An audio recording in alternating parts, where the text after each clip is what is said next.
I cried that day. I cried on the bench because that win would have taken us 1 point ahead of Oshun. What happened after that goal summed up the whole feeling for that season. For us, it was part of the learning process. What you are seeing is that we want to get back to the NPFL. So it's for us to use every legal measures that we can to drive that. All right, guys, welcome to another episode of The Journey, where we take a look into the life and journey of players, athletes, as well as coaches, and everybody basically involved in football. My name is Michael Adegbile, and with me today is another special guest. It's the newly appointed head coach of Sporting Lagos. Let's meet him. Hello, guys. My name is Coach Jeffery Buter. I'm the head coach of Sporting Lagos Football Club. I feel like that has a very nice sound to it. How do you feel, basically? Yeah, I feel great. I mean, it's good to be here. It's a new role, and I am settling into it by the day. I'm really excited and hopeful for what the season and the future holds, basically. Is it taking time for you to get used to the fact that you're the man in charge now? Yeah, I mean, it's still shocking, to be honest. Not shocking, but you know, sometimes when you look back from the journey, how it started and then how everything is panning out now, it's taking some getting used to. But like I said, I'm excited. I am growing into it by the day, and everything seems really good. All right, so before we get into Sporting Lagos, what the future holds and how excited, the plans ahead for the new season, let's rewind a bit and take it to the start. How did you get into football coaching? Did you play football as a kid, or how did you get into football properly? Yeah, I started playing football as a kid. I grew up in a family where football was loved. My mom used to take me to the games in the stadium. I was ball boy in Makurdi Lobi Stars stadium. You grew up in Benue? Yeah, I'm from Benue. It was my boyhood team, and I was ball boy for them. And the love for football just grew there, and I wanted to be a professional. But playing grassroots football, I got a knee injury, and it was during my secondary school, and then uni came up, and so I just focused on school, and I told myself somewhere along the line I'll get back into football, maybe as a coach or just still working in football, because I really didn't see myself doing 9 to 5, and I had a passion for football. So yeah, what position were you playing first off? I started off as a winger, left winger. I'm left-footed, so I played on the wing. Before football, as a player, got truncated, and then you had to decided to go into coaching. How did you feel when you eventually found out you can't continue playing pro anymore? It was heartbreaking. I was told by surgeon in Abuja when I traveled. What kind of injury did you get? ACL. Oh. So, and then back then it was quite expensive to do the surgery. So it was like a death sentence. Yeah, basically. And so, but again, like I said, school gave me a new outlet, a new challenge, focus on school, and just get your mind going. It didn't stop me from playing, but I just knew to play professionally, you have to do the surgery and all. So where did you pick up coaching from? Where did coaching start? Was it in school? Coaching started after school, after NYC, basically, in 2020. It happened randomly. So fast forward to 2020, I bumped into somebody just randomly. I didn't know him from anywhere. I saw him working on his laptop, and I was like, I see you're doing stuff on your PC. Are you into football? He said, yes, he owns an academy. I said, okay. I played football. I just told him my story and that I would like to be around football environments to see how things work. And he said I should send him my CV. I sent him my CV, 9 to 5 CV, corporate CV. Yeah, basically. Fast forward a few days later, I got a text message, resume as assistant coach here, and that was Where it. was that? No, it was in Abuja in 2020, I think July of 2020. At what point did you think it was necessary to now say, oh, I might be able to do this full time, and then start now going after the professional courses? Before I met the guy, I was working as a telemarketer for a company, an American firm. So we used to work American time, 12 noon to 8 p.m. So the coaching was in the morning, and then I still had time to go back and do my 9 to 5 basically. Okay. So, but I didn't really enjoy working there. And then we had some misunderstanding at the company, and they laid me off basically. So at the end, it just occurred to me one day, I told myself, I'm not going to do 9 to 5 anymore. It's coaching full time now. I want to do. And the funny thing is, I wasn't being paid there. It was just stipends for transportation, pro bono, free, and then it started with 5K transport. Yeah, so saying I won't do it anymore to focus on football, that I am not earning much. It was a big decision, but I made up my mind, and thankfully the academy started growing.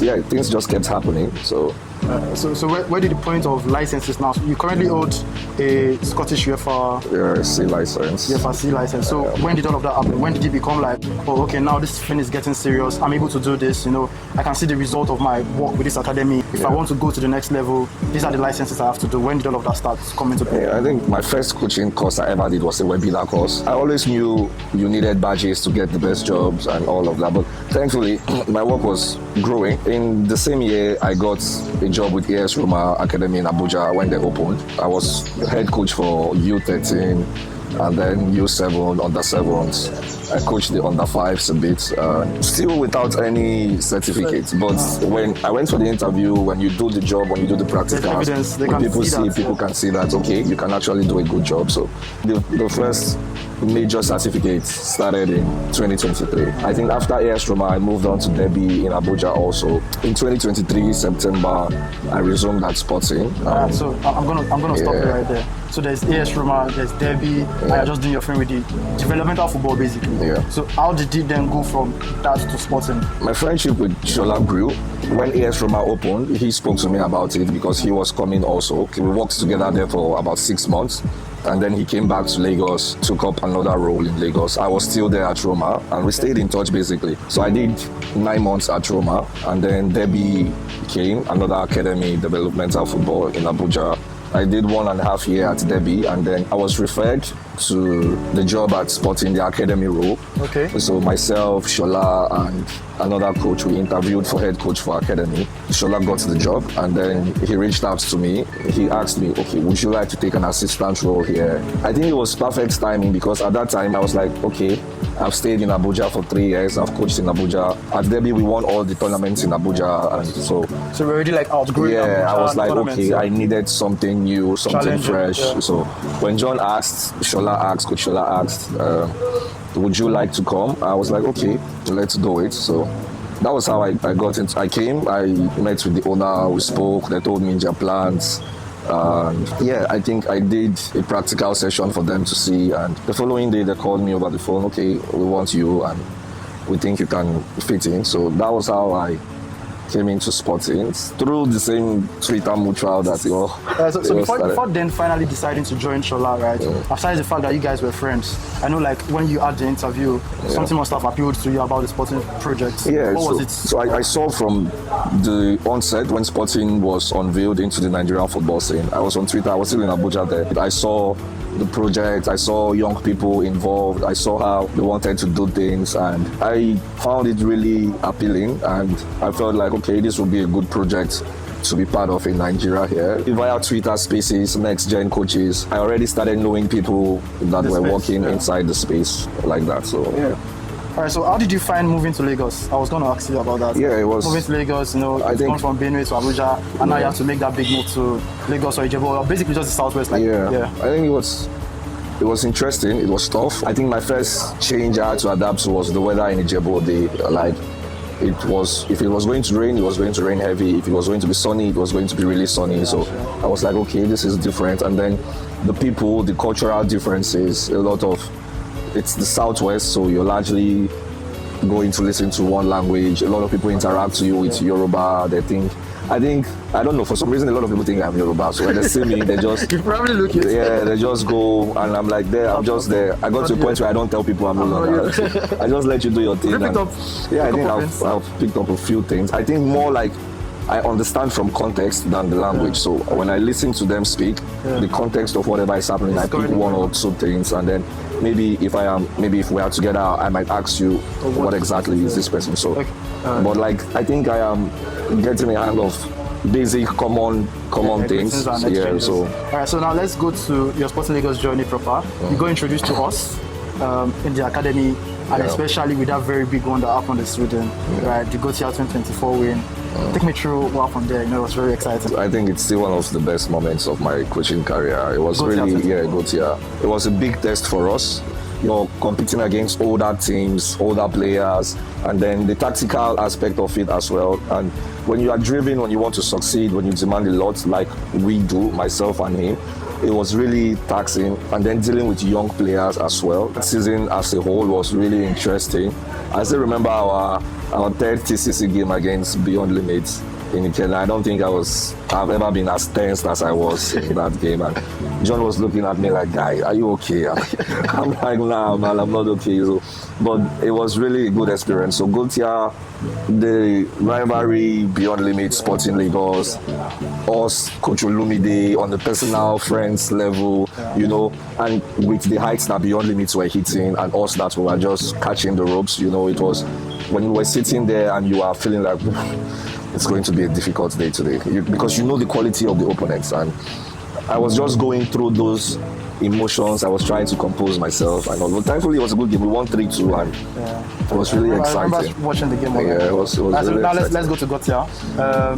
How was the preparation for Gotia?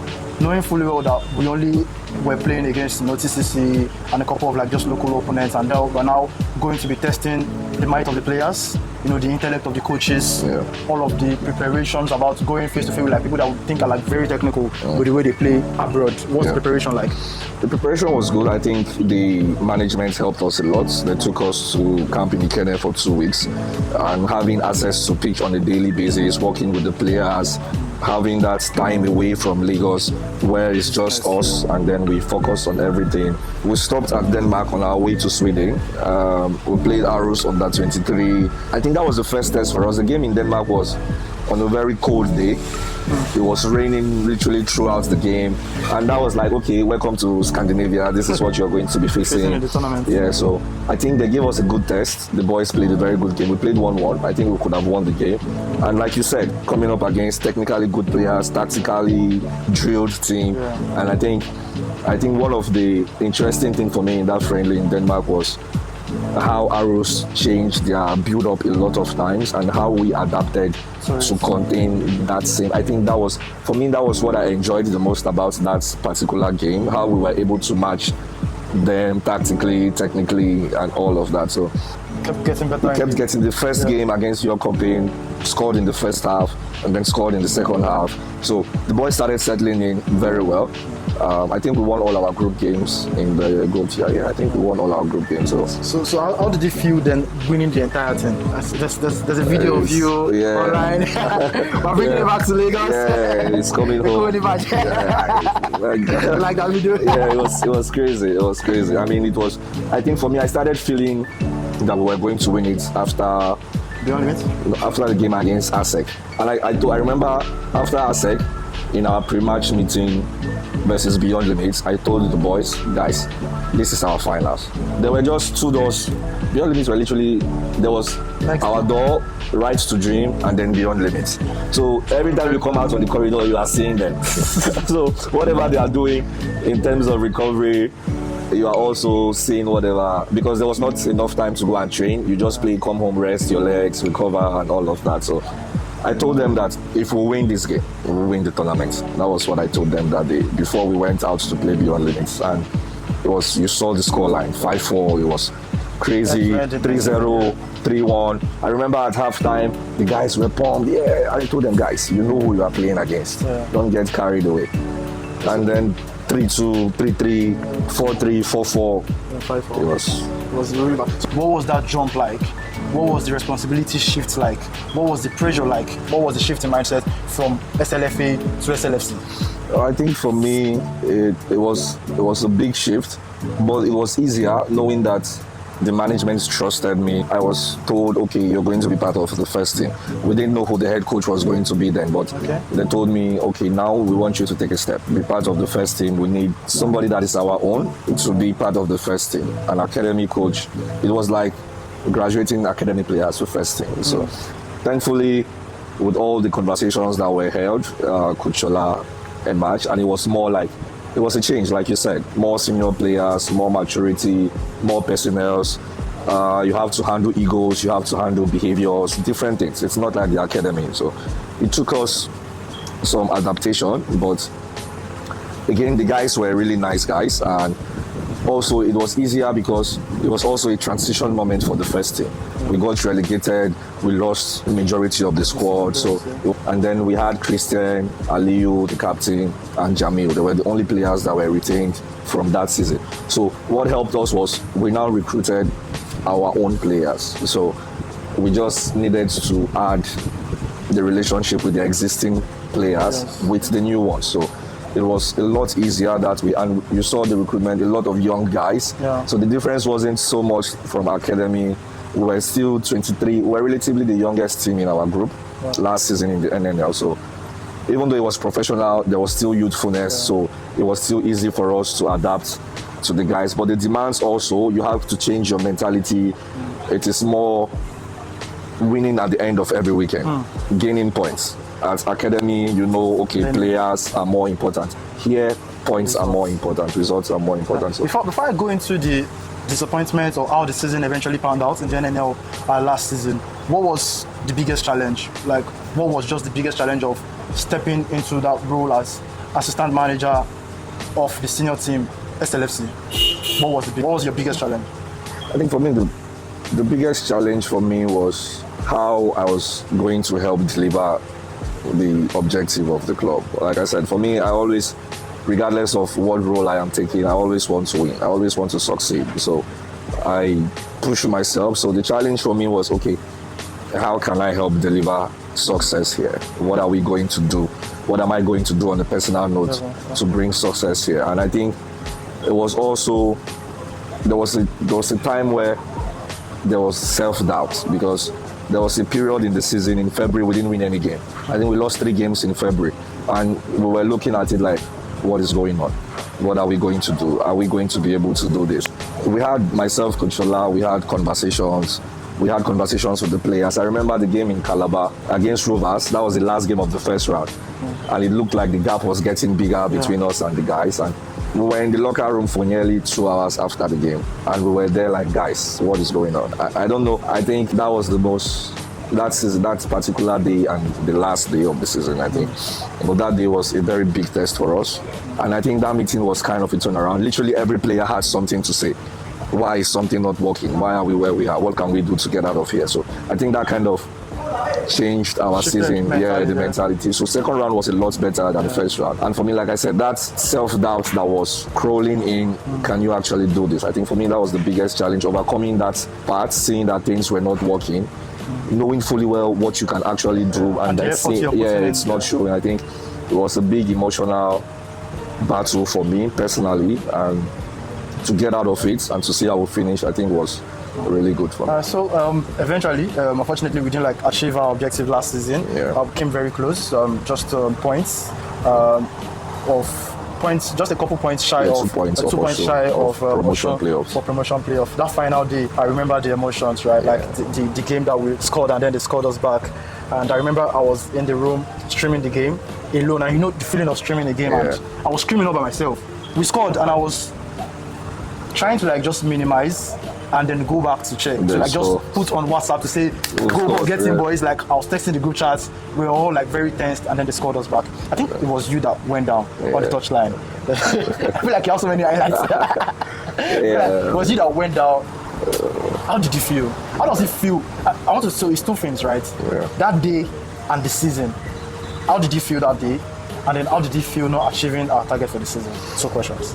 I think that's what happened after that goal summed up the whole feeling for that season. I think it was because when Aliu scored 3-2 in the added time, myself and Kuchola, we were all sprinting down to meet the players, and I think from the shouts, my voice was I was losing my voice. And I remember when they were walking back to restart the game, I kept screaming, keep your heads, keep your heads. It's almost time. It's almost time. I don't know, maybe they were carried away with the goal in the field, and because it was so shocking, because I was standing there, I was watching them pass, I was seeing all the actions span out till the ball ended up in the net. So I was like, this cannot be happening. I think I was heartbroken. I think I was so heartbroken. But it's very backstage, but I cried that day. I cried on the bench. It was because it was put the pressure on Oshun, because that win would have taken us 1 point ahead of Oshun. Ahead of their own final game. Yeah, ahead of their own final game. And then it would have been a must win for them. And then with First Bank also battling relegation, it was okay, maybe if they can give us a draw, goal difference takes us through. So but that result was just put everything out of our hands. And I feel like it summed up our season, because most of the things we suffered that season were individual mistakes, just small details, So the margin was it was always very small. The loss at home to Oshun, individual error, that particular game, same. So, but it was, I think for us, it was part of the learning process. And I think regardless of the disappointment, when you look back, you see it was a good season. It was our first time as professional coaches, myself and Coach Ola. A lot of the players, it was their first season as professionals. So for them to go that close to making playoffs, it was really, really tough. But again. I mean, it happens. So now let's move on from last season. Came very close, and we are very hopeful about this season. So now let's move into the summer, right? Yeah. Summer leading up to the new NNL season. Like finding out Coach Ola was leaving. How did you feel? How did you find out? I knew before everybody knew. So did you like text to say, "Oh, Coach Jeff, something is happening"? We are that close. So when things like that started happening, he told me. And I think beyond coaching, we have a really, really good relationship, Mutual like respect. brothers, like friends. We can talk about anything and everything. So he told me I think at some point it was more a question of when or rather than if. So I remember we were in the office with the management where Plateau United posted he was their new coach. So. Our Butcher was going crazy. Yeah, everybody was like, how? Butcher was going crazy. I remember somebody just sent the screenshot to our storytelling group. Yeah, like, David was the guys, one that saw it first these in guys the office. These guys have posted though. What's going on? And so it wasn't easy. It wasn't easy because, again, the decision or the choice to go to Plateau with him was there. I have to tell you how close we are. I remember I was saying people were sending me links on Twitter. They are writing that you are going to Plateau. Like I don't know. I haven't told anybody anything. So, but yeah, knowing he was leaving, it was heartbreaking because when you still think there is work to do here, there is some finished business sort of. So, but yeah, I understood his own reasons why he wanted to go. So it was easier for me to take it, knowing fully well, okay, this is why he's making this move. So it was easier for me to take it. So. All right, so unfinished business, right? How did you feel when you now found out that it was you to take over that unfinished business? Like, there's still work to be done, and Coach Jeff is taking over as head coach of the senior team. Yeah, for me it was more like a pleasure because maybe not a lot of people know what Sporting Lagos is like. But when you are inside, you see the magnitude, you understand how special the club is. So, and when you look at people that have passed through as head coaches of Sporting Lagos, and then now it is you to do it, there is that feeling of like it's an honor to do this. So, for me, when it was presented to me, it was not much of a thing to mull about. Yeah, so. It was just a straight yes answer for me. Also that I like the project, I am happy, I like the work that is being done here. So knowing that now it is more like my responsibility to make that happen, it's a lot of pressure, but it's also, for me, it is exciting pressure because it's even sweeter when you do it the difficult way. Philosophy sometimes can be different. So what would you define your coaching philosophy and style like? For me, it's going to be proactive attacking football. What you are going to see this season is a lot of front foot actions, a lot of doing things, a lot of risks. A lot of risks because... We're going to be taking lots of risks. Yeah, exciting football. And it's exciting to see what next season is going to be. I stumbled across a request you made, a signage that indicates that we want to be back to the NPFL for the players to see. How important is it for these players to understand that message? The idea of the signage is to resonate daily in your head, daily in your mind, because they need constant reminders. So if you're coming in from the gate from picking lunch, if you're coming in from the gate from taking the walk, what you are seeing is that we want to get back to the NPFL. If we constantly see it, if we constantly hear it, if we constantly practice it, it's only going to become a part of us. I like that. I love the idea of that. And now finally, I am privy to the information because I see daily of how much the fans have so much hope in what we are building this season. They have so much hope in you as the head coach. They believe in your style, believe in your leadership for this team, and that you're the chosen one to lead us back to the NPFL. So to end this episode, what's your message to the fans? Leave them a message. First off, big thank you to everybody. At the town hall meeting, I could sense the love, the joy on their faces, and even outside when we meet, the good things that they say, I appreciate it, and we promise you guys we are doing our very best to give you a very good experience this season, and most importantly, to get your beloved club back to the NPFL. So keep supporting us in good times in not so good times, keep supporting us. You always see us through at the end, so we will give you all of our best. All right, thank you so much, Coach Jeff. Thanks. I really enjoyed this conversation. My pleasure. And I really do hope that I'm here, back again, sitting down with you at the end of the season. Yeah. Hopefully with our targets achieved and we back to the MPFL. And you back to you being an MPFL winning MPFL coach. I mean, that would be like the next level for you right now. Thank you guys for watching. This was the journey with Coach Jeff, the new coach of Sporting Lagos Football Club. My name is Michael Adegbile, or you can call me the official Mikolo. Until I come your way next time, please stay safe. Bye, guys.